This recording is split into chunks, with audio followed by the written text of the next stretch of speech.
அனைவருக்கும் வணக்கம். ஓய்வூதியதாரர்களுக்கு ஒரு மகிழ்ச்சியான செய்தி. அதாவது ஓய்வூதியதாரர்களுக்கு இபிஎஃப்ஓவின் மிக முக்கியமான ஒரு பரிசா ஓய்வூதிய முறையில மாற்றத்தை கொண்டு வந்திருக்காங்க. இனி ஓய்வூதியதாரர்களுக்கு எந்த ஒரு கவலையும் இல்லை. இந்த சிபிபிஎஸ் பற்றிய ஒரு முழுமையான தகவலை தான் இந்த வீடியோல பார்க்க போறோம். ஸ்கிப் பண்ணாம கடைசி வரைக்கும் பாருங்க. நம்ம சேனலை சப்ஸ்கிரைப் பண்ணாதவங்க பண்ணி வச்சுங்க. நம்ம சேனல்ல சென்ட்ரல் மற்றும் ஸ்டேட் கவர்மெண்ட் சம்பந்தமான ஆல் அப்டேட்ஸ் போட்டுருவோம். அது மட்டும் இல்லாம பென்ஷன் சம்பந்தப்பட்ட உடனடியான அப்டேட்ஸும் இருக்கும். மறக்காம சப்ஸ்கிரைப் பண்ணிருங்க. வாங்க வீடியோக்குள்ள போலாம். ஃபர்ஸ்ட் ஆஃப் ஆல் பாத்தீங்கன்னா, இபிஎஃப் உறுப்பினர்களின் வசதிகளை அதிகரிக்கவும் செயல்முறைகளை எளிதாக்கவும் ஊழியர் வருங்கால வைப்பு நிதி அமைப்பு அவ்வப்போது பலவித மாற்றங்களை செய்கின்றது. அந்த வகையில சமீபத்தில் இபிஎஃப்ஓ மையப்படுத்தப்பட்ட ஓய்வூதிய கட்டண முறையை நாடு முழுவதும் வெற்றிகரமாக செயல்படுத்தியுள்ளது. ஓய்வூதிய கட்டண சேவைகளில் ஒரு வரலாற்று சிறப்புமிக்க நடவடிக்கையாக இது பார்க்கப்படுகிறது. சிபிபிஎஸ் எனப்படும் இந்த நவீன அமைப்பு ஓய்வூதியதாரர்கள் இந்தியாவில் எந்த வங்கியிலிருந்தும் எந்த இடத்திலிருந்தும் விரைவாகவும் எந்தவித பிரச்சனையும் இன்றி தங்கள் ஓய்வூதியத்தை பெறுவதை உறுதி செய்கிறது. சிபிபிஎஸ் என்பது தற்போதுள்ள ஓய்வூதிய விநியோக முறையிலிருந்து ஒரு குறிப்பிடத்தக்க மாற்றமாக உள்ளது. இது ஓய்வூதியதாரர்களின் வசதிகளை பன்மடங்கு அதிகரிக்கிறது. சிபிபிஎஸ்ஸின் கீழ் இபிஎஃப்ஓ டிசம்பர் 2024 அதாவது 1995 ஊழியர் ஓய்வூதிய திட்டத்தின் கீழ் 122 ஓய்வூதியம் வழங்கும் பிராந்திய அலுவலகங்களில் இருந்து 68 லட்சத்திற்கும் மேற்பட்ட ஓய்வூதியதாரர்களுக்கு ஒரே நேரத்தில் ஓய்வூதியத்தை வழங்கியது. ஓய்வூதியதாரர்களின் கணக்கில் 1570 கோடி ஓய்வூதிய தொகை வெற்றிகரமாக மாற்றப்பட்டுள்ளது. அனைத்து பிராந்திய அலுவலகங்களிலும் மையப்படுத்தப்பட்ட இந்த ஓய்வூதிய கட்டண முறையை முழுமையாக செயல்படுத்தியுள்ளது. இது ஒரு குறிப்பிடத்தக்க மைல்கல் என அழைக்கப்படுகிறது.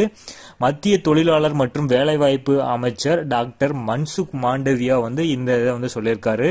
இந்த முயற்சியின் மூலம் ஓய்வூதியதாரர்கள் நாடு முழுவதும் உள்ள எந்த வங்கி அல்லது எந்த வங்கி கிளையிலும் தாங்கள் ஓய்வூதியத்தை பெற்றுக்கொள்ளலாம். தங்களோட ஓய்வூதியத்தை இந்தியாவில் இருக்கக்கூடிய எந்த பேங்க்லயும் நீங்க பெற்றுக்கொள்ளலாம் அப்படிங்கறத சொல்லியிருக்காங்க. இந்த வசதி பிசிக்கல் சரிபார்ப்புகளுக்கான தேவைகளை நீக்குகிறது.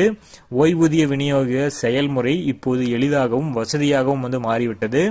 சிபிபிஎஸ் அமைப்பு இபிஎஃப்ஓ சேவைகளை நவீனமாக்குவதற்கும் ஓய்வூதியதாரர்களுக்கு சிறந்த வசதி, வெளிப்படையின்மை மற்றும் செயல்திறனை உறுதி செய்வதற்கும் அரசாங்கத்தின் உறுதிப்பாட்டை பிரதிபலிப்பதாக அமைச்சர் மன்சுக் மாண்டவியா எடுத்துரைத்துள்ளார். புதிய அமைப்பு இந்த ஓய்வூதிய கொடுப்புணர்வில் ஒரு புதிய சாதனையை படைத்துள்ளதாகவும் அவர் கூறியிருக்காரு. இந்த சிபிபிஎஸ்ஸின் மூலம் பைலட் ரன் அதாவது சோதனை ஓட்டம் அக்டோபர் 2024 கர்னால், ஜம்பு மற்றும் ஸ்ரீநகர் பிராந்திய அலுவலகங்களில் நிறைவடைந்தது. அங்கு 11 கோடி ஓய்வூதிய கொடுப்புணர்வுகள் அதாவது 49,000க்கும் மேற்பட்ட ஓய்வூதியதாரர்களுக்கு வழங்கப்பட்டன.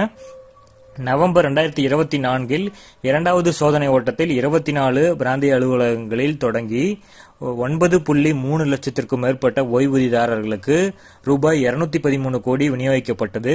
சிபிபிஎஸ்ஸின் கீழ் இபிஎஃப்ஓவின் ஒவ்வொரு பிராந்திய அலுவலகங்களிலும் 3 முதல் 4 வங்கிகளுடன் மட்டுமே ஒப்பந்தங்களை கொண்டுள்ளது. ஓய்வூதியதாரர்கள் வங்கியில் சரிபார்ப்பதற்கான தேவை இல்லாமல் எந்த ஒரு வங்கி அல்லது கிளைகளிலிருந்தும் ஓய்வூதியத்தை எடுக்க முடியும். ஜனவரி 2025 முதல் சிபிபிஎஸ் ஓய்வூதிய கட்டண ஆணையை ஒரு அலுவலகத்திலிருந்து மற்றொரு அலுவலகத்திற்கு மாற்ற வேண்டிய அவசியமின்றி நாடு தழுவிய ஓய்வூதிய விநியோகத்தை உறுதி செய்துள்ளது என்பது குறிப்பிடத்தக்கது. ஓய்வுக்கு பிறகு தங்கள் சொந்த ஊருக்கோ அல்லது தங்கள் குழந்தைகள் உறவினரோட வீட்டுக்கோ ஓய்வூதியதாரர்களுக்கு செல்பவர்களுக்கு இந்த ஒரு முறை ரொம்ப யூஸ்ஃபுல்லா இருக்கும். அவங்க போகக்கூடிய ஊர்ல இந்த ஓய்வூதியத்தை ஆக்சஸ் பண்ணிக்கலாம் அப்படிங்கிறது தான் இந்த முறையோட ஒரு வெற்றியா பார்க்கப்படுகிறது. இந்த தகவலை உங்க நண்பர்களுக்கும் ஷேர் பண்ணுங்க. அது மட்டும் இல்லாம கூட பணியாற்றக்கூடிய பணியாளர்களுக்கும் ஷேர் செய்யுங்க. மறக்காம நம்ம சேனலை சப்ஸ்கிரைப் பண்ணி வச்சுக்கோங்க. தேங்க்யூ.